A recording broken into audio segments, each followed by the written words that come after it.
అచ్చంపేట కొండారెడ్డిపల్లి వంగూరు మండలం అచ్చంపేట నాగర్ కర్నూలు జిల్లా శ్రీ ఆంజనేయ స్వామి దేవాలయంని అన్నమయ్య కళాక్షేత్ర పీఠాధిపతి శ్రీ శ్రీ విజయశంకర స్వామి సందర్శించారు. ఆలయ అధికారులు మరియు మండల ఎంపీపీ లాలు భీమమ్మ యాదవ్ గారు, గ్రామ ఉప సర్పంచ్ వేమారెడ్డి మరియు భక్త బృందంలో విజయశంకర స్వామి వారికి గౌరవ స్వాగతం పలికి ప్రత్యేక పూజలు నిర్వహించారు. భక్తులను ఉద్దేశించి విజయశంకర స్వామి అనుగ్రహ భాషణం చేసి మే 7వ తేదీన హైదరాబాద్లోని ఇందిరా పార్క్ వద్ద జరగనున్న హైందవ భక్తి కళా సమ్మేళనాన్ని జయప్రదం చేయాలని పిలుపునిచ్చి ప్రచార గోడ పత్రికలను ఆవిష్కరించారు. అదేవిధంగా తెలంగాణ రాష్ట్ర ముఖ్యమంత్రి వర్యులు రేవంత్ రెడ్డి ఎన్నో సాంస్కృతిక కార్యక్రమాలు నిర్వహిస్తూ సాంప్రదాయాన్ని గౌరవిస్తూ సనాతన ధర్మానికి తమ వంతు కృషి చేస్తున్నారని అన్నారు. కొండారెడ్డిపల్లి తమ సొంత డబ్బులతో భక్తులకి కొరకు దేవాలయాలను నిర్మించారని, నేడు అదే దేవాలయంలో భక్త కళ సమ్మేళనం పోస్టర్ ఆవిష్కరణ చేసి భక్తుల కోరిక మేరకు యాదగిరి గుట్టల తొందరలో అఖండ హరినామ సంకీర్తన కార్యక్రమాన్ని కూడా నిర్వహించేలా చూడాలని కోరారు.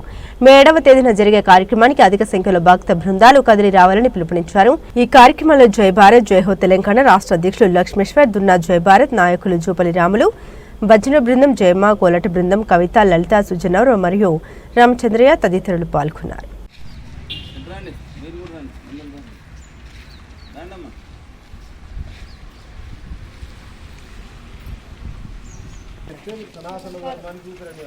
సంకీర్తన సాంప్రదాయమే, సంకీర్తన సాంప్రదాయమే, సంకీర్తన సాంప్రదాయమే. ఓం నమో వెంకటేశాయ. ఓం నమో వెంకటేశాయ.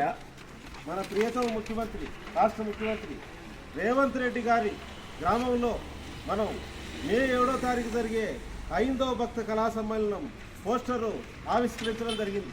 మన పక్కన్న ఎంపీపీ గారు లాలు యాదవ్ గారు, అదేవిధంగా గ్రామ సర్పంచ్ వేమారెడ్డి గారి ఆధ్వర్యంలో ఈ పోస్టర్ ఆవిష్కరించాం.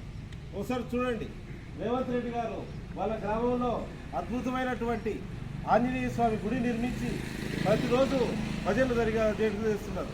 ఈ గుడి యొక్క నిర్మాత మన రాష్ట్ర ముఖ్యమంత్రి రేవంత్ రెడ్డి గారు. ఆ పక్కనే వాళ్ళ ఇల్లు కూడా ఉంది, రేవంత్ రెడ్డి గారి ఇల్లు అటువైపు. కనుక ఈరోజు వారి గ్రామంలో వారానికి ఒకసారి భజన పోరాటం చేసే సంకీర్తన సంప్రదాయం కూడా జరుగుతుంది. అయితే తెలంగాణ వ్యాప్తంగా ఉన్నటువంటి భజన బృందాల భక్తుల విన్నపం రేవంత్ రెడ్డి గారికి తెలియజేయాలనే ఉద్దేశంతో మేము ఇక్కడికి వచ్చాం. ఈ గ్రామానికి వస్తే వారికి సమాచారం తెలిస్తే వారు వెంటనే స్పందిస్తారు. ఇటువంటి విషయాల పట్ల వారికి శక్తి ఉంది, భక్తుందనే ఉద్దేశంలో వచ్చాం. అయ్యా రాష్ట్ర ముఖ్యమంత్రి గారు, మేము ప్రధానంగా కోరేది ఏంటంటే, ఏదైతే యాదగిరిగుట్ట లక్ష్మీ నరసింహస్వామి దేవస్థానం ఉందో ఆ లక్ష్మీ నరసింహస్వామి దేవస్థానంలో ఆగమశాస్త్రం ప్రకారం ప్రతిరోజు హరినామ సంకీర్తన జరగాలి. తెలంగాణలో దాదాపు 30,000 బృందాలు ఉన్నాయి. 5 లక్షల మంది భక్తి సంగీత కళాకారులు ఉన్నారు. వీళ్ళందరికీ బృందాలకు యాదగిరిగుట్టలో ఒక బృందానికి 2 గంటలు భజన చేయాలని వీళ్ళు కోరుతున్నారు. గత 3 సంవత్సరాల నుంచి ఎంత ప్రయత్నం చేసినా దేవాదాయ లోకల్ కమిటీ ఒప్పుకోవడం లేదు. కొండాల సురేఖ గారు దేవాదాయ శాఖ మంత్రి కూడా లెటర్ ఇచ్చారు. ఎవరికైనా భజన చేసుకుంటే వద్దనే హక్కు ఎవరికి కూడా దేవాదాయ శాఖ కూడా లేదు. ఉన్న భజన చేసుకోవడం అనేది భక్తులుగా మా హక్కు. కనుక ఈ విషయాన్ని మీకు తెలియజేయాలని వచ్చేసాం. తిరుపతిలో కూడా రోజు 12 బృందాలకు భజన చేసుకోవడానికి అవకాశం ఇచ్చారు. తిరుపతికి ఇక్కడ నుంచి తెలంగాణ నుంచి ప్రతిరోజు 4 బృందాలు తిరుపతిలో భజన చేసుకోవడానికి అవకాశం ఉంది. కాబట్టి తెలంగాణలో రోజు 6 బృందాలు, ఒక్క బృందానికి 2 గంటల సేపు దేవాదాయ శాఖ ఒక షెడ్యూల్ తయారు చేసి దీన్ని అమలు చేయాలని మేము వీళ్ళంతా మీ చుట్టూ ఉండే గ్రామాల వాళ్ళంతా వచ్చారు. కనుక మేము రాష్ట్ర ముఖ్యమంత్రి గారి దృష్టికి ఇక్కడ ఉన్నటువంటి ఎంపీపీ గారు, గ్రామ సర్పంచ్ గారు తీసుకొని వెళ్తారని మేము ఆశిస్తున్నాం. ఈ హరినామ సంకీర్తన ద్వారా జరగడం ద్వారా ద్వేషం పోయి మనుషుల్లో శాంతి నెలగని ఈ రాష్ట్రంలో డ్రగ్స్ కోసం కూడా వెళ్ళాలని కృషి చేస్తున్నారు. మేము కూడా డ్రగ్స్ వాడకూడదని గ్రామానికి సిటీల్లో కూడా, హైదరాబాద్ సిటీలో కూడా వేలాది బృందాలు ఉన్నాయి.